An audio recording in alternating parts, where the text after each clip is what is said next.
Soc l'Anna Sunyer i Damont i en aquests moments estic desenvolupant la gerència de la Fundació Resilis i la Fundació Astres. M'agradaria dir que vaig ser membre fundadora del que va ser en aquell moment l'Associació Plataforma Educativa 3S i que una mica va ser la llavor de tot plegat, no? del que som. En aquest sentit, jo he treballat com a educadora, més endavant com a psicòloga. Soc educadora habilitada, tot i que de formació era psicòloga, i el camí m'ha anat portant a agafar responsabilitats en diferents moments d'aquesta vida professional, passant al que avui dia estic desenvolupant, no? La gerència de la Fundació Resilis i de la Fundació Astres. Fa 10 anys que s'estan celebrant, però va néixer d'aquest ADN que tenim com a organització, no? De que pensem que les coses que fem s'han d'explicar, pensem que el tercer sector s'ha de visibilitzar i en un moment donat vam pensar que aquesta era una bona manera per tal de donar veu a totes aquelles entitats, totes aquelles persones que d'una manera o una altra estan projectant la seva feina, els seus projectes a la societat. I en aquest sentit, el format premis ens va semblar una bona idea, un bon format. Sí, jo crec que sí, que són uns premis que han tingut una trajectòria ascendent. He pogut estar en els jurats en totes les edicions i he pogut comprovar que són uns premis que, mica en mica, han anat agafant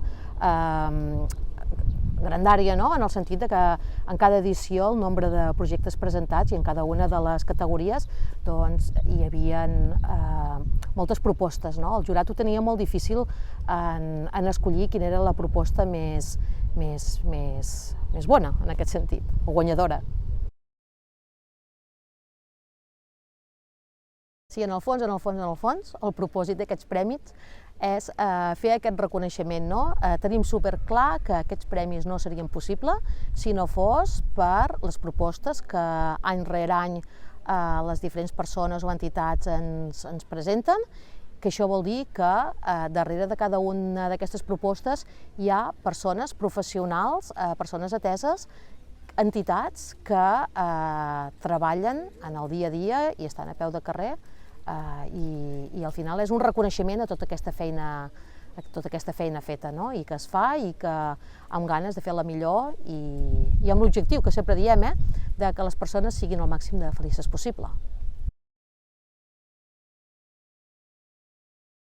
Segurament fa 10 anys, quan van començar els premis, aquestes eren dos conceptes o dues categories que li van posar aquests noms perquè realment eren dos conceptes dels que no es parlaven, no? I s'havia de parlar, perquè fermament creiem que la innovació social hi ha de ser en els serveis socials i en el tercer sector i en els serveis especialitzats d'atenció a les persones, que és el que ens dediquem. Igualment, que hi ha moltes propostes que són emprenedores i aquesta categoria d'emprenedoria social tenia tot el seu sentit, no? De tirar endavant propostes, en aquest sentit, emprenedores. És motivador, no? I ajuda com a impuls, no? El fet que un projecte rebi un premi, al final també és com un currículum que té aquell projecte, no? Que ha estat premiat d'una manera o una altra.